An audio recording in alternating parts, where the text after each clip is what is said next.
Everyone, welcome back to my YouTube channel online dot solution. आज हम पढ़ने वाले हैं इतिहास का लेसन 1, जो कि हमारा है यूरोप में राष्ट्रवाद।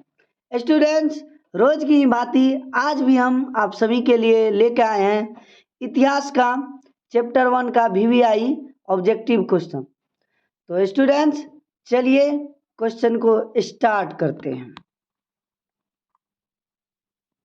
तो पहला हमारा क्वेश्चन है, यंग यूरोप की स्थापना किसने किया था? यंग यूरोप की स्थापना किसने किया था? ऑप्शन ए काबूर ने, ऑप्शन बी मेजनी ने, ऑप्शन सी बिस्मार्क ने और ऑप्शन डी गैरिबाल्डी ने। तो हमारा राइट आंसर क्या निकल के आएगा? तो एक का हमारा राइट आंसर निकल के आएगा ऑप्शन नंबर बी, अर्थात मेजनी ने। तो यंग यूरोप की स्थापना किसने किया था? मेजनी ने किया था। चलिए क्वेश्चन को आगे बढ़ाते हैं। तो क्वेश्चन नंबर 2 में कह रहे हैं, यूनान के स्वतंत्रता संग्राम में किसकी पराजय हुई थी? यूनान के स्वतंत्रता संग्राम में अर्थात कह रहे हैं किसकी हार हुई थी?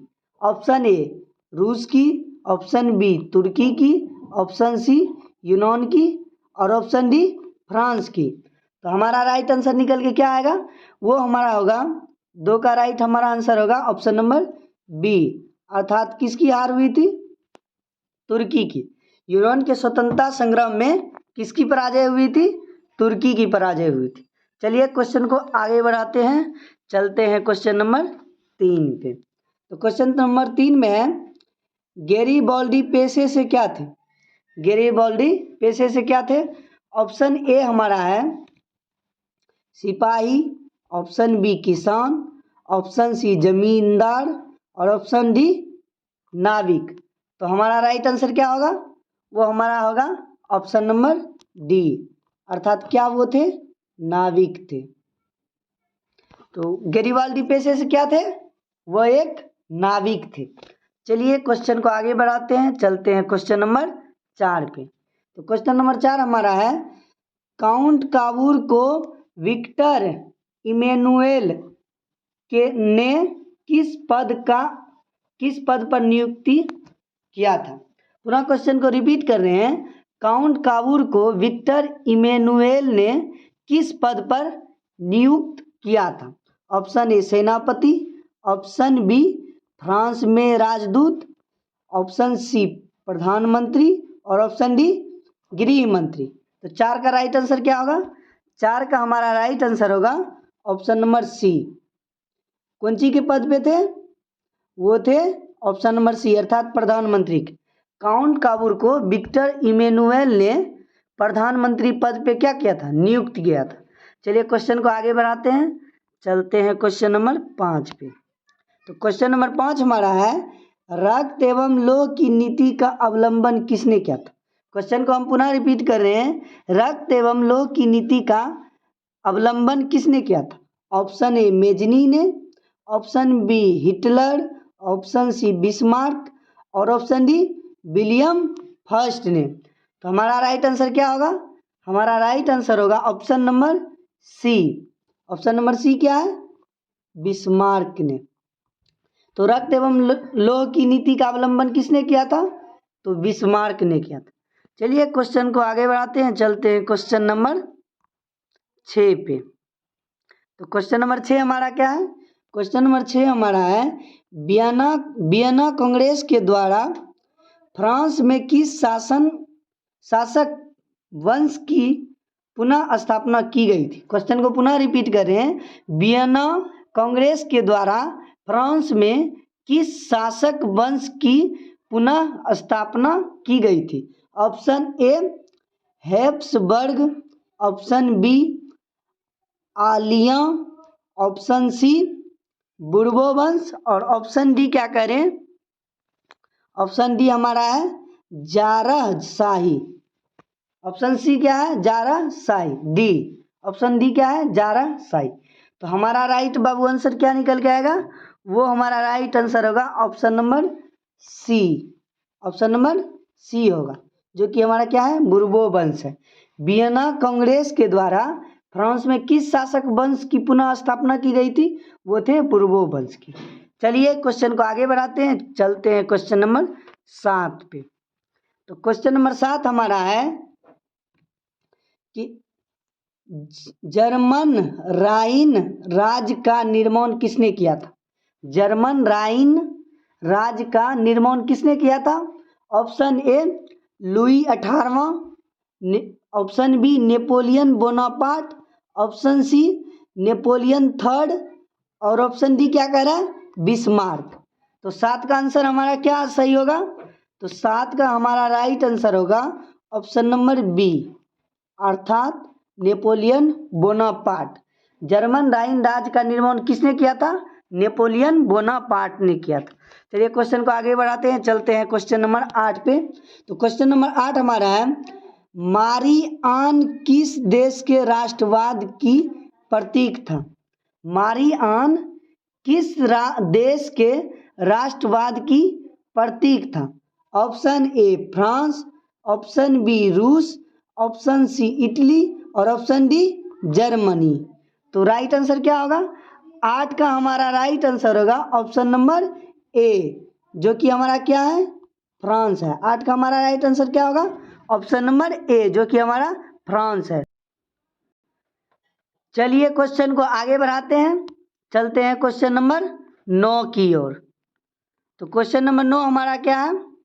क्वेश्चन नंबर 9 हमारा है 1830 की क्रांति के बाद फ्रांस में किस प्रकार का शासन स्थापित हुआ? 1830 की क्रांति के बाद फ्रांस में किस प्रकार का शासन स्थापित हुआ? ऑप्शन ए निरंकुश राजतंत्र, ऑप्शन बी संघीय शासन व्यवस्था, ऑप्शन सी गणराज्य और ऑप्शन डी संवैधानिक राजतंत्र। तो 9 का हमारा राइट आंसर क्या होगा? 9 का हमारा राइट आंसर होगा ऑप्शन नंबर ए। क्या होगा? ऑप्शन नंबर ए हो जाएगा। 9 का राइट आंसर क्या होगा? ऑप्शन नंबर ए, जो कि क्या है? निरंकुश राजतंत्र है। क्या है? निरंकुश राजतंत्र। तो हमारा 9 का जो राइट आंसर होगा क्या होगा? निरंकुश राजतंत्र। 1830 की क्रांति के बाद फ्रांस में निरंकुश राजतंत्र का शासन स्थापित हुआ।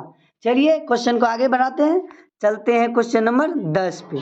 तो क्वेश्चन नंबर 10 हमारा है एक्ट ऑफ यूनियन किस वर्ष पारित हुआ था?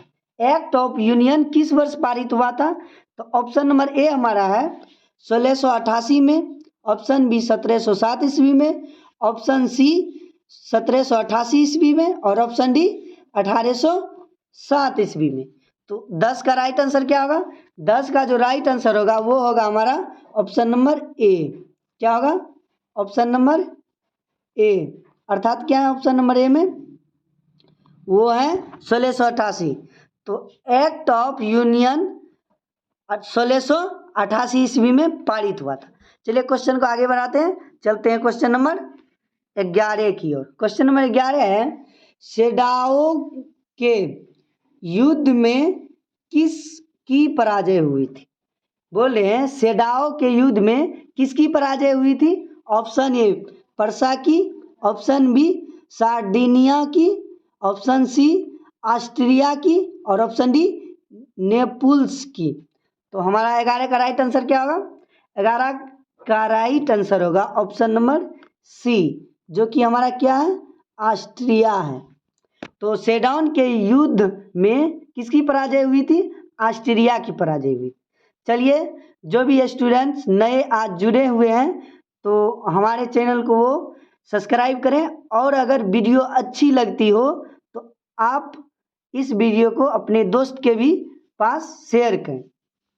चलिए क्वेश्चन को आगे बढ़ाते हैं, चलते हैं क्वेश्चन नंबर 12 की ओर। क्वेश्चन नंबर 12 कह रहे हैं किस युद्ध के बाद जर्मनी का एकीकरण पूरा हुआ?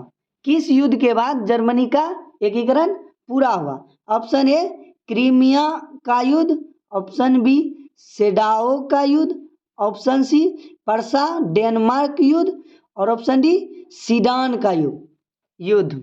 तो हमारा 12 का राइट आंसर क्या होगा? 12 का राइट आंसर होगा ऑप्शन नंबर डी।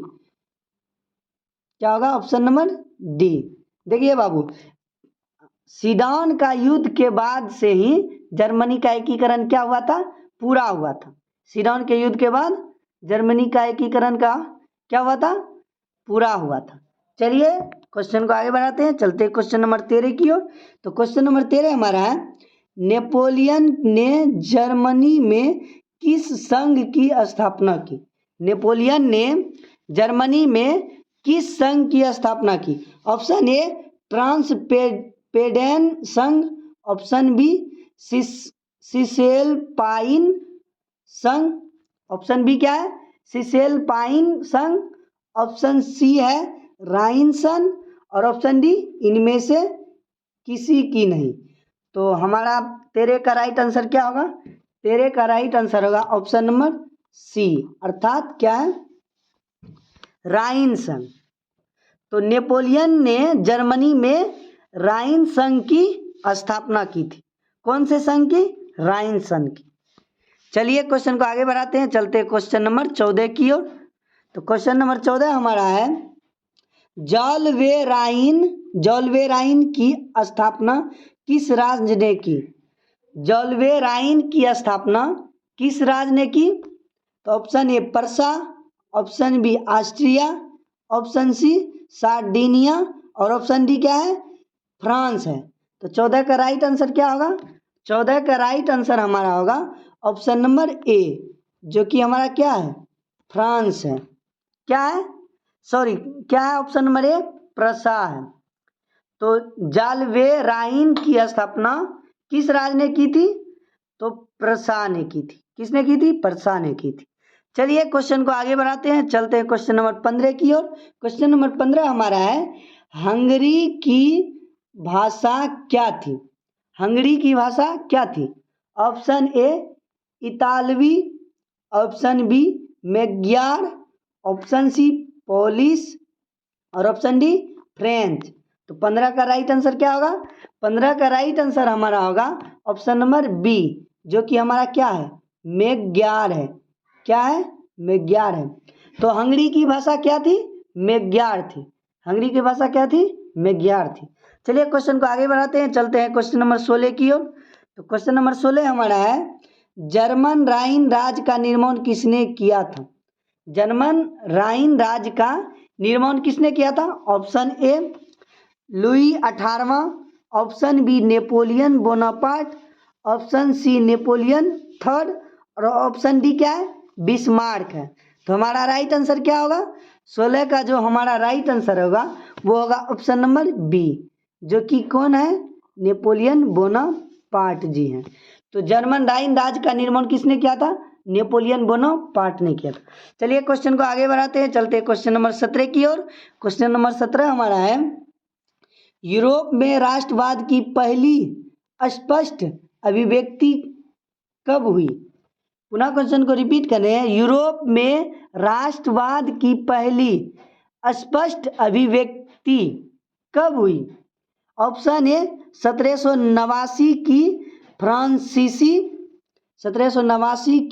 फ्रांसीसी क्रांति के साथ, ऑप्शन बी है 1830 की फ्रांसीसी क्रांति के बाद, ऑप्शन सी है 1848 की फ्रांसीसी क्रांति के बाद और ऑप्शन डी क्या है? इनमें से कोई नहीं। तो 17 का राइट आंसर क्या होगा? 17 का राइट आंसर होगा हमारा option number A, option number A, जो कि हमारा क्या है बाबू? वो है 1789 की फ्रांसीसी क्रांति के बाद ही क्या हुआ था? यूरोप में राष्ट्रवाद की पहली स्पष्ट अभिव्यक्ति हुई थी। चलिए क्वेश्चन को आगे बढ़ाते हैं, चलते हैं क्वेश्चन नंबर 18 की ओर। क्वेश्चन नंबर 18 हमारा है, यूरोप का मरीज किसे कहा जाता? यूरोप का मरीज किसे कहा जाता? प्रसा को, ऑप्शन बी ऑस्ट्रिया को, ऑप्शन सी तुर्की को और ऑप्शन डी किसको? ब्रिटेन को।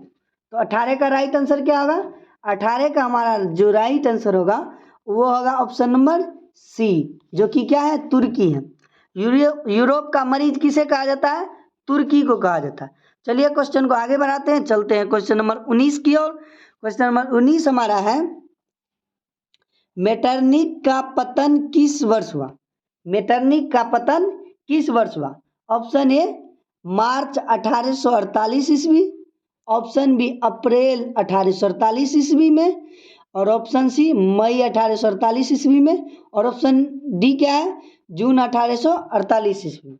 राइट आंसर क्या होगा 19 का? 19 का जो राइट आंसर हमारा होगा ऑप्शन नंबर सी होगा। क्या होगा? ऑप्शन नंबर सी होगा।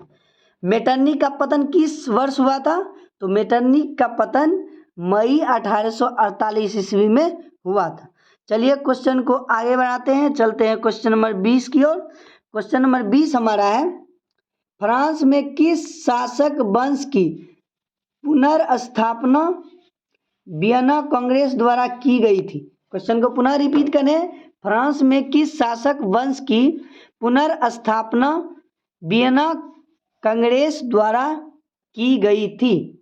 ऑप्शन ए आलिया वंश, ऑप्शन बी बुर्बो वंश, ऑप्शन सी हैब्सबर्ग, और ऑप्शन डी क्या है, जार शाही। तो हमारा राइट आंसर क्या होगा? हमारा जो राइट आंसर होगा ऑप्शन नंबर बी होगा। क्या होगा? ऑप्शन नंबर बी होगा, जो कि हमारा क्या है, बुर्बो वंश है। फ्रांस में बुर्बो वंश की पुनः स्थापना किसने किया था? वियना कांग्रेस द्वारा किया गया था।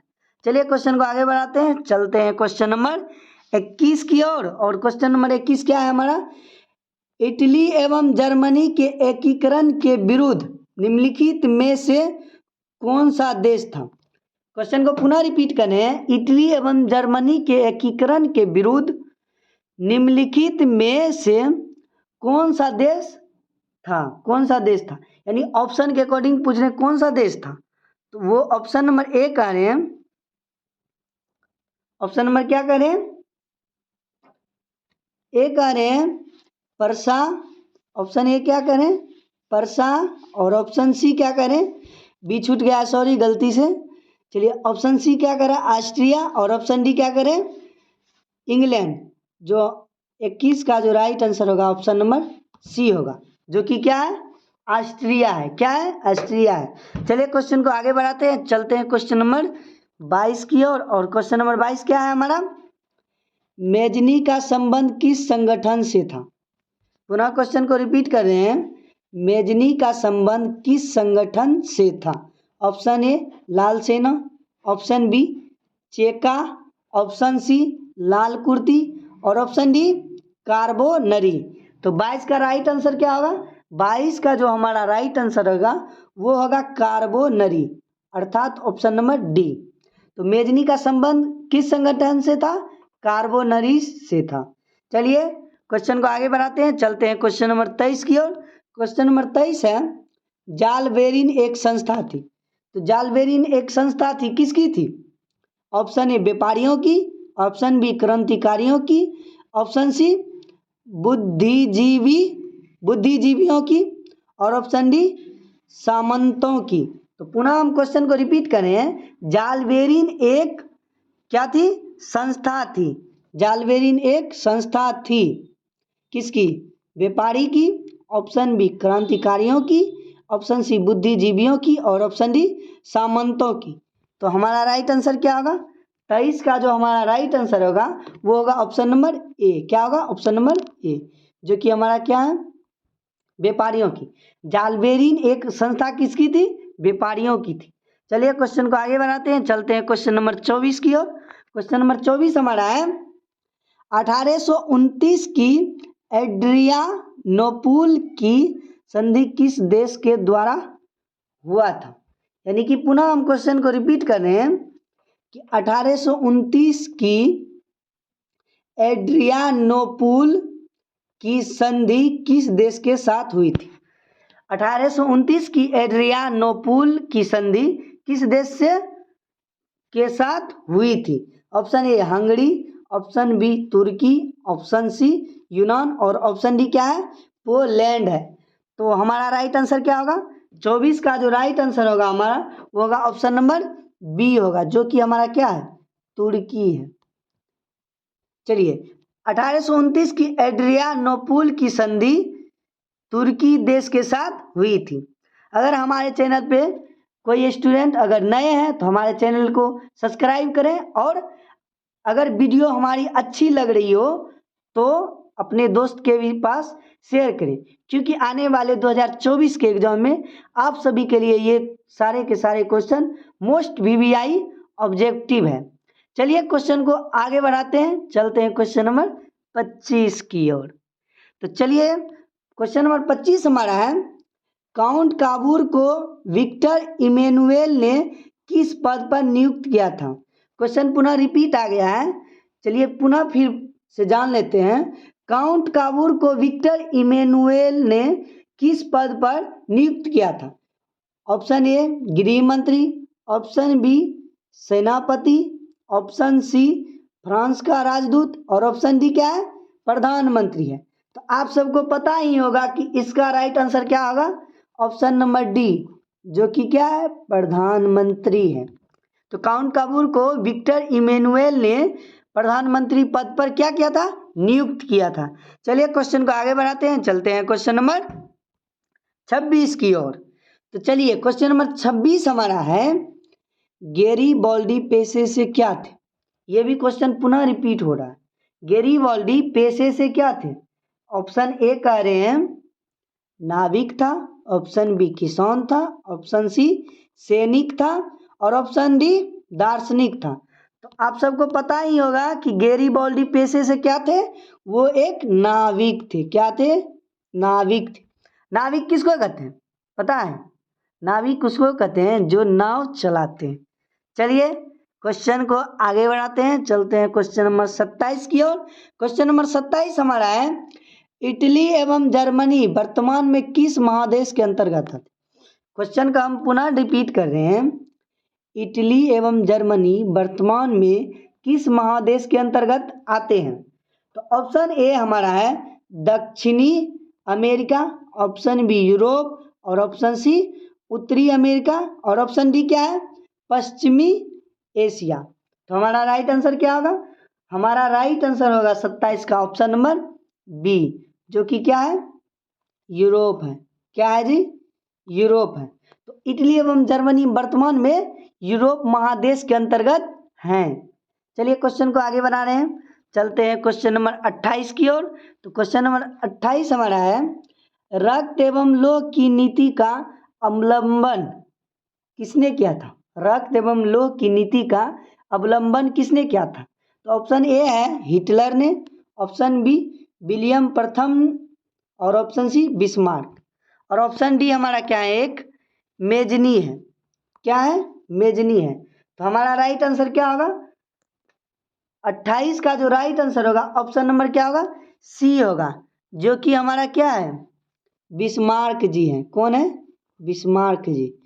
तो रक्त एवं लोह की नीति का अवलंबन किसने किया था, बिस्मार्क ने किया था। चलिए क्वेश्चन को आगे बढ़ाते हैं, चलते हैं क्वेश्चन नंबर 29 की ओर। तो क्वेश्चन नंबर 29 हमारा करें, यूरोप वासियों के लिए किस देश का साहित्य एवं ज्ञान प्रेरणा स्रोत रहा। यूरोप वासियों के लिए किस देश का साहित्य एवं ज्ञान प्रेरणा स्रोत रहा। ऑप्शन ए तुर्की, option B England, option C Germany, और ऑप्शन डी क्या है, यूनान है। तो 29 का राइट आंसर क्या होगा, 29 का जो राइट आंसर होगा हमारा ऑप्शन नंबर डी होगा, जो कि हमारा क्या है, यूनान है। तो यूरोप वासी के लिए यूनान देश का साहित्य एवं ज्ञान क्या हुआ था, प्रेरणा स्रोत रहा। चलिए क्वेश्चन को आगे बढ़ाते हैं, चलते हैं क्वेश्चन नंबर 30 पे। तो क्वेश्चन नंबर 30 हमारा है, फ्रैंकफर्ट की संधि कब हुई थी। फ्रैंकफर्ट की संधि कब हुआ था। ऑप्शन ए 1871 ईस्वी, ऑप्शन बी 1870, ऑप्शन सी 1866, और ऑप्शन डी क्या है, 1864। तो फ्रैंकफर्ट की संधि कब हुआ था, इसका जो राइट आंसर निकल के आएगा वो होगा ऑप्शन नंबर ए, अर्थात वो क्या होंगे, 1871 ईस्वी। तो फ्रैंकफर्ट की संधि कब हुई थी, वो हुआ था 1871 ईस्वी। क्या हुआ था, 1871 ईस्वी में फ्रैंकफर्ट की संधि हुई थी। चलिए क्वेश्चन को आगे बढ़ाते हैं, चलते हैं क्वेश्चन नंबर 31 की ओर। 31 में है, किस युद्ध के बाद जर्मनी का एकीकरण पूरा हुआ? किस युद्ध के बाद जर्मनी का एकीकरण पूरा हुआ? ऑप्शन ए प्रशा डेनमार्क युद्ध, सीडन का युद्ध, सेडाओ का युद्ध, और ऑप्शन डी क्या है? क्रीमिया का युद्ध। तो 31 का जो राइट हमारा आंसर निकल के आएगा वो होगा ऑप्शन नंबर बी, जो कि क्या है? सीडन के युद्ध। तो सीडन युद्ध के बाद जर्मनी का क्या हुआ था? एकीकरण हुआ था। तो सीडन युद्ध के बाद क्या चीज का एकीकरण हुआ था? जर्मनी का। चलिए चलते हैं ऑप्शन नंबर 31 की ओर। चलते हैं क्वेश्चन नंबर 32 की ओर। क्वेश्चन नंबर 32 हमारा है, यंग यूरोप की स्थापना किसने की थी? यंग यूरोप की स्थापना किसने की थी? तो ऑप्शन ए है काबूर ने, ऑप्शन बी बिस्मार्क ने, ऑप्शन सी मेजनी ने, और ऑप्शन डी क्या है? गैरीबाल्डी ने। तो 32 का राइट जो आंसर निकल के हमारा आएगा वो होगा ऑप्शन नंबर सी, जो कि कौन है? मेजनी है। यंग यूरोप की स्थापना किसने किया था? मेजनी ने किया था। चलिए क्वेश्चन को आगे बढ़ाते हैं, चलते हैं क्वेश्चन नंबर 33 की ओर। क्वेश्चन नंबर 33 हमारा क्या है कि यंग इटली की स्थापना किसने किया था? यंग इटली की स्थापना किसने किया था? ऑप्शन ए गैरीबाल्डी ने, ऑप्शन बी मेजनी ने, ऑप्शन सी बिस्मार्क ने, और ऑप्शन डी काबूर ने। तो हमारा राइट आंसर क्या होगा? तो 33 का जो राइट आंसर होगा हमारा ऑप्शन नंबर बी होगा, जो कि कौन है? मेजनी है। तो यंग इटली की स्थापना किसने किया था? मेजनी ने किया था। चलिए क्वेश्चन को आगे बढ़ाते हैं, चलते हैं क्वेश्चन नंबर 34 की ओर। तो क्वेश्चन नंबर 34 हमारा है, सीडन का युद्ध कब हुआ था? सीडन का युद्ध कब हुआ था? अर्थात पूछ रहे सीडन का युद्ध कितने ईस्वी में हुआ था? ऑप्शन ए 1867 ईस्वी, ऑप्शन बी 1868 ईस्वी, ऑप्शन सी 1870 ईस्वी, और ऑप्शन डी क्या है? 1871 ईस्वी। तो 34 का राइट आंसर क्या होगा? 34 का जो राइट आंसर होगा वो होगा हमारा ऑप्शन नंबर सी होगा, जो कि क्या है? 1870। तो सीडन का युद्ध कब हुआ था? 1870 ईस्वी में हुआ था। चलिए क्वेश्चन को आगे बढ़ाते हैं, चलते हैं क्वेश्चन नंबर 35 की ओर। चलिए क्वेश्चन नंबर 35 हमारा है, सन 1870 में फ्रांस और प्रशा के बीच युद्ध कहाँ हुआ था? सन 1870 ईस्वी में फ्रांस और प्रशा के बीच युद्ध कहाँ हुआ था? Option A Sedan, option B Sadowa, और ऑप्शन सी क्या है? साइडाइन, और ऑप्शन डी क्या है? फ्रैंकफर्ट। तो 35 का राइट आंसर क्या होगा? 35 का जो राइट आंसर हमारा होगा ऑप्शन नंबर ए होगा, जो कि क्या है? सेडान है। तो सन 1870 ईस्वी में फ्रांस और प्रशा के बीच युद्ध कहाँ हुआ था? सेडान में हुआ था। चलिए क्वेश्चन को आगे बढ़ाते हैं, चलते हैं क्वेश्चन नंबर 36 की ओर। क्वेश्चन नंबर 36 हमारा है, वियना सम्मेलन किस वर्ष हुआ था? वियना सम्मेलन किस वर्ष हुआ था? ऑप्शन ए 1815 ईस्वी, ऑप्शन बी 1820 ईस्वी, ऑप्शन सी 1825 ईस्वी, और ऑप्शन डी क्या है? 1830 ईस्वी। तो वियना सम्मेलन किस वर्ष हुआ था? इसका राइट आंसर क्या होगा ऑप्शन नंबर ए, जो कि क्या है? 1815 ईस्वी। वियना सम्मेलन 1815 ईस्वी में हुआ था। चलिए क्वेश्चन को आगे बढ़ाते हैं, चलते हैं क्वेश्चन नंबर 37 की ओर। क्वेश्चन नंबर 37 हमारा है, वियना किस देश की राजधानी है?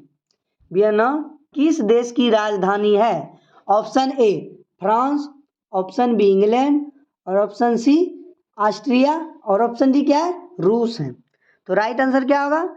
37 का जो राइट आंसर होगा हमारा ऑप्शन नंबर सी होगा, अर्थात क्या है? ऑस्ट्रिया है। तो वियना किस देश की राजधानी है? ऑस्ट्रिया की राजधानी क्या है? वियना है। चलिए वियना किस देश की राजधानी है? ऑस्ट्रिया की। चलिए क्वेश्चन नंबर आगे बढ़ते हैं, चलते हैं क्वेश्चन नंबर 38 की ओर। क्वेश्चन नंबर 38 हमारा है, क्रीमिया का युद्ध किस वर्ष हुआ था? क्रीमिया का युद्ध किस वर्ष हुआ था? क्वेश्चन को पुनः रिपीट कर रहे हैं, क्रीमिया का युद्ध किस वर्ष हुआ? Option A 1854, option B 1855, option C 1856, और ऑप्शन डी क्या है 1860 ईस्वी। तो हमारा राइट आंसर क्या होगा 38 का जो राइट आंसर होगा हमारा वो होगा ऑप्शन नंबर ए, जो कि हमारा क्या है 1854 ईस्वी। तो क्रीमिया का युद्ध किस वर्ष हुआ था 1854 ईस्वी में हुआ था। स्टूडेंट्स चलिए क्वेश्चन को आगे बढ़ाते हैं, चलते हैं क्वेश्चन नंबर 39 की ओर। तो क्वेश्चन नंबर 39 हमारा है राष्ट्रवाद की अवधारणा का जन्म किस घटना से माना जाता है। राष्ट्रवाद की अवधारणा का जन्म किस घटना से माना जाता है। ऑप्शन ए पुनर्जागरण, ऑप्शन बी धर्म सुधार आंदोलन, ऑप्शन सी गौरवपूर्ण क्रांति और ऑप्शन डी क्या है फ्रांस की क्रांति। तो 39 का जो राइट आंसर होगा वो हमारा क्या होंगे बाबू ऑप्शन नंबर डी, जो कि हमारा क्या है फ्रांस की क्रांति। तो राष्ट्रवाद की अवधारणा का जन्म फ्रांस की क्रांति घटना से माना जाता है। चलिए क्वेश्चन को आगे बढ़ाते हैं, चलते हैं क्वेश्चन नंबर 40 की ओर। तो क्वेश्चन नंबर 40 हमारा है नेपोलियन संहिता किस वर्ष लागू की गई। नेपोलियन संहिता किस वर्ष लागू की गई। ऑप्शन ए 1789 में, ऑप्शन बी 1791 में, ऑप्शन सी 1801 में और ऑप्शन डी क्या है 1804 ईस्वी में। 40 का हमारा राइट आंसर क्या होगा बाबू वो होगा हमारा ऑप्शन नंबर डी। 40 का राइट आंसर क्या होगा ऑप्शन नंबर डी, जो कि हमारा क्या है 1804 ईस्वी। तो सभी स्टूडेंट्स हर एक क्वेश्चन का जवाब कमेंट बॉक्स में देते जाएं, इसी से आपको जो है याददाश्त आपकी तेज होते जाएगी। अगर आप कमेंट में अपना आंसर देते जाएंगे तो उससे ये होगा कि आपका जितना भी सवाल का जवाब है वो रिवीजन होता जाएगा। तो इसीलिए कहा भी गया है कि रिवीजन में ही क्या है बाबू डिवीजन है, रिवीजन में ही क्या छिपा हुआ होता है डिवीजन होता है। इसीलिए आप सब जितना रिवीजन करोगे उतना ही आपका जो है अच्छी डिवीजन आएगी। चलिए चलते हैं क्वेश्चन नंबर 41 की ओर। क्वेश्चन नंबर 41 हमारा है वियना सम्मेलन कांग्रेस यानी कि वियना सम्मेलन का अध्यक्ष कौन था।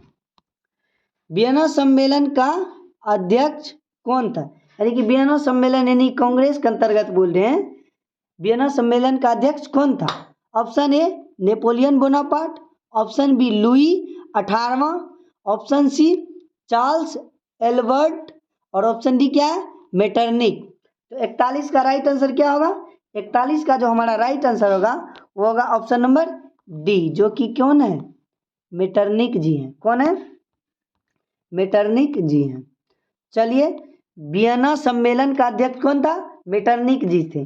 चलिए क्वेश्चन को आगे बढ़ाते हैं, चलते हैं क्वेश्चन नंबर 42 की ओर। क्वेश्चन नंबर 42 हमारा है मेटरनिक व्यवस्था का उद्देश्य क्या था। मेटरनिक व्यवस्था का उद्देश्य क्या था। ऑप्शन ए हमारा है गणतंत्र की स्थापना करना, ऑप्शन बी प्रजातंत्र की स्थापना करना, ऑप्शन सी पुरातन व्यवस्था की पुनर्स्थापना करना और ऑप्शन डी क्या है नेपोलियन की पुनर्स्थापना करना। तो राइट आंसर क्या होगा 42 का जो हमारा राइट आंसर होगा वो होगा ऑप्शन नंबर सी, जो कि हमारा क्या है बाबू पुरातन व्यवस्था की पुनर्स्थापना करना। तो मेटरनिक व्यवस्था का उद्देश्य था कि पुरातन व्यवस्था की पुनर्स्थापना करना। चलिए क्वेश्चन को आगे बढ़ाते हैं, चलते हैं क्वेश्चन नंबर 43 की ओर। तो 43 में कह रहे हैं काउंट काबूर की मृत्यु किस वर्ष हुई थी। काउंट काबूर की मृत्यु किस वर्ष हुई थी। ऑप्शन ए हमारा है 1800 ईस्वी। चलिए ऑप्शन नंबर बी पे आते हैं। ऑप्शन नंबर बी हमारा है 1862 ईस्वी, ऑप्शन सी हमारा है 1864 ईस्वी और ऑप्शन डी क्या है 1866 ईस्वी। तो हमारा राइट आंसर क्या होगा बाबू वो हमारा राइट आंसर होगा ऑप्शन नंबर बी। क्या होगा ऑप्शन नंबर बी, जो कि क्या है 1862 ईस्वी। तो काउंट काबूर की मृत्यु कब हुई थी बाबू 1862 ईस्वी में हुई थी। कब हुई थी? 1862 ईस्वी, जो कि हमारा ऑप्शन नंबर बी है। चलिए क्वेश्चन को आगे बढ़ाते हैं, चलते हैं क्वेश्चन नंबर कितना की ओर, क्वेश्चन नंबर 44 की ओर ना चलेंगे। चलिए क्वेश्चन नंबर 44 की ओर चलते हैं। तो क्वेश्चन नंबर 44 हमारा है, इटली और जर्मनी के एकीकरण का विरोधी कौन था?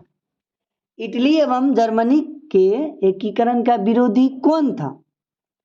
तो ऑप्शन ए है ऑस्ट्रिया, ऑप्शन बी है फ्रांस, ऑप्शन सी है ब्रिटेन और ऑप्शन डी क्या है?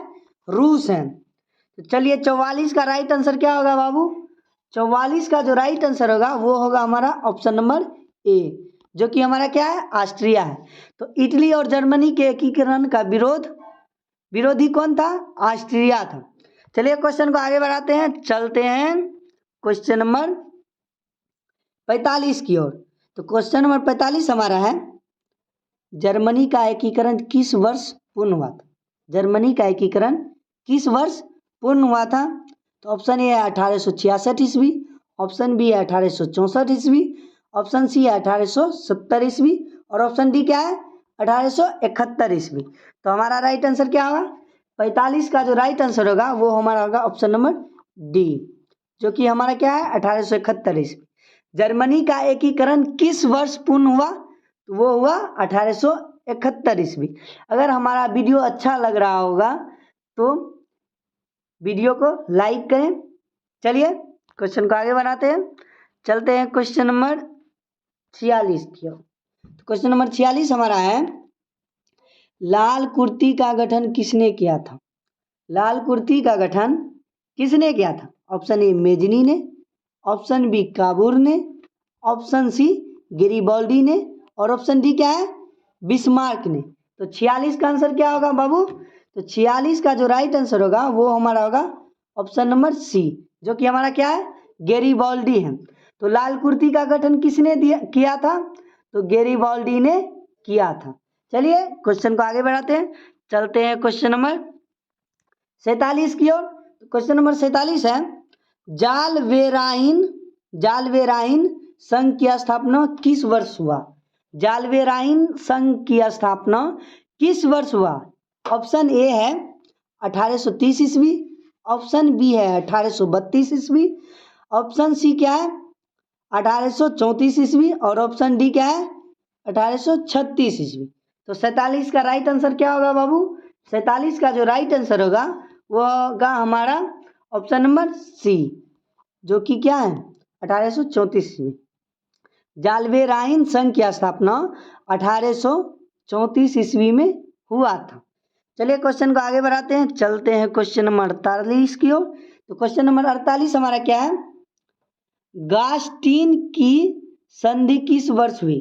गास्टीन की संधि किस वर्ष हुई? ऑप्शन ए 1864 ईस्वी, ऑप्शन बी 1865 ईस्वी, ऑप्शन सी 1866 ईस्वी और ऑप्शन डी क्या है? 1870 ईस्वी। तो 48 का राइट आंसर क्या होगा बाबू? 48 का जो राइट आंसर हमारा निकल के आएगा वो होगा ऑप्शन नंबर बी, जो कि हमारा क्या है? 1865। तो गास्टीन की संधि 1865 ईस्वी में हुई थी। चलिए क्वेश्चन को आगे बढ़ाते हैं, चलते हैं क्वेश्चन नंबर 49 की ओर। और क्वेश्चन नंबर 49 हमारा क्या है, यूरोपीय सभ्यता का पालन किसे कहा जाता है? यूरोपीय सभ्यता का पालना, पुनः क्वेश्चन को रिपीट करें, यूरोपीय सभ्यता का पालना किसे कहा जाता है? ऑप्शन ए इटली को, ऑप्शन बी फ्रांस को, ऑप्शन सी इंग्लैंड को और ऑप्शन डी यूनान को। तो 49 का राइट आंसर क्या होगा? 49 का जो राइट आंसर हमारा निकल के आएगा वो होगा ऑप्शन नंबर डी, जो कि क्या है? यूनान है। तो यूरोपीय सभ्यता का पालना किसे कहा जाता है? यूनान को कहा जाता है। चलिए क्वेश्चन नंबर आते हैं 50 की ओर। तो क्वेश्चन नंबर 50 क्या है हमारा? क्वेश्चन नंबर 50 हमारा है, एड्रियानोपुल की संधि किस वर्ष हुई थी? एड्रियानोपुल की संधि किस वर्ष हुई थी? ऑप्शन ए 1829 ईस्वी, ऑप्शन बी 1830 ईस्वी, ऑप्शन सी 1831 ईस्वी और ऑप्शन डी हमारा क्या है बाबू? ऑप्शन डी हमारा है 1832 ईस्वी। तो हमारा जो राइट आंसर निकल के आएगा वो हमारा क्या होंगे, ऑप्शन नंबर ए होंगे। कौन होंगे, ऑप्शन नंबर ए, जो कि क्या है 1829 ईस्वी। तो एड्रियानोपुल की संधि 1829 ईस्वी में हुई थी। चलिए क्वेश्चन को आगे बढ़ाते हैं, चलते हैं क्वेश्चन नंबर 51 पे। तो क्वेश्चन नंबर 51 हमारा है, सीडान का युद्ध किनके बीच हुआ था? सीडान का युद्ध किनके बीच हुआ था? ऑप्शन ए ऑस्ट्रिया और प्रसा के बीच, ऑप्शन बी प्रसा डेनमार्क के बीच, ऑप्शन बी सी इटली रोम के बीच, और ऑप्शन डी क्या है, फ्रांस प्रसा के बीच। तो हमारा राइट आंसर क्या निकल के आएगा, वो होगा ऑप्शन नंबर डी। क्या होंगे बाबू, ऑप्शन नंबर डी, जो कि हमारा क्या है, फ्रांस प्रसा। तो सीडान का युद्ध किनके किनके बीच हुआ था? तो फ्रांस एवं प्रसा के बीच हुआ था। चलिए क्वेश्चन को आगे बढ़ाते हैं, चलते हैं क्वेश्चन नंबर कितना 52 की ओर। कितना की ओर, 52 की ओर। चलिए क्वेश्चन नंबर 52 क्या है बाबू? तो क्वेश्चन नंबर 52 हमारा है, किस वर्ष यूनान को एक स्वतंत्र राष्ट्र घोषित किया गया? किस वर्ष यूनान को एक स्वतंत्र राष्ट्र घोषित किया गया? तो ऑप्शन ए है 1830 ईस्वी, ऑप्शन बी है 1832 ईस्वी, ऑप्शन सी है 1834 ईस्वी, और ऑप्शन डी क्या है 1836 ईस्वी। तो 52 का राइट आंसर क्या होगा? 52 का जो राइट आंसर होगा वो हमारा होगा ऑप्शन नंबर बी, जो कि हमारा क्या है 1832 ईस्वी। तो 1832 ईस्वी में यूनान को एक स्वतंत्र राष्ट्र घोषित कर दिया गया था। चलिए क्वेश्चन को आगे बढ़ाते हैं, चलते हैं क्वेश्चन नंबर 53 की ओर। क्वेश्चन नंबर 53 क्या है, किस संधि द्वारा जर्मनी का एकीकरण पूरा हुआ? यानी कि किस संधि के द्वारा जर्मनी का एकीकरण पूरा हुआ? ऑप्शन ए डेनमार्क की संधि, ऑप्शन बी गैस्टीन की संधि, और ऑप्शन सी क्या करें प्राग की संधि, और ऑप्शन डी क्या है फ्रैंकफर्ट की संधि। तो 53 का राइट आंसर क्या होगा? 53 का जो राइट आंसर हमारा होगा वो होगा ऑप्शन नंबर डी, जो कि हमारा क्या है फ्रैंकफर्ट की संधि। तो फ्रैंकफर्ट की संधि के बाद जर्मनी का एकीकरण क्या हुआ था, पूरा हुआ था। चलिए क्वेश्चन नंबर 54 की ओर बढ़ते हैं। तो क्वेश्चन नंबर 54 हमारा है, हंगरी की राजधानी कहाँ है, या हंगरी की राजधानी है ऑप्शन के अकॉर्डिंग? तो ऑप्शन ए है तुर्की, ऑप्शन बी है बुडापेस्ट, और ऑप्शन सी क्या है प्रसा, और ऑप्शन डी क्या है सीडन। तो 54 का राइट क्या होगा आंसर हमारा? 54 का जो राइट आंसर होगा हमारा होगा ऑप्शन नंबर बी, जो कि क्या है बुडापेस्ट है। कौन है, बुडापेस्ट है। तो हंगरी की राजधानी कहाँ थी, बुडापेस्ट थी। चलिए क्वेश्चन को आगे बढ़ाते हैं, चलते हैं क्वेश्चन नंबर 55 की। तो क्वेश्चन नंबर 55 है, गीजो कहाँ का प्रधानमंत्री था? गीजो कहाँ का प्रधानमंत्री था? Option A Prussia, option B Turki, option C France, और ऑप्शन डी क्या है सीडन है। तो 55 का राइट आंसर क्या होगा? 55 का जो राइट आंसर होगा वो होगा ऑप्शन नंबर सी, जो कि हमारा क्या है फ्रांस है। तो गीजो कहाँ का प्रधानमंत्री था? गीजो फ्रांस का प्रधानमंत्री था।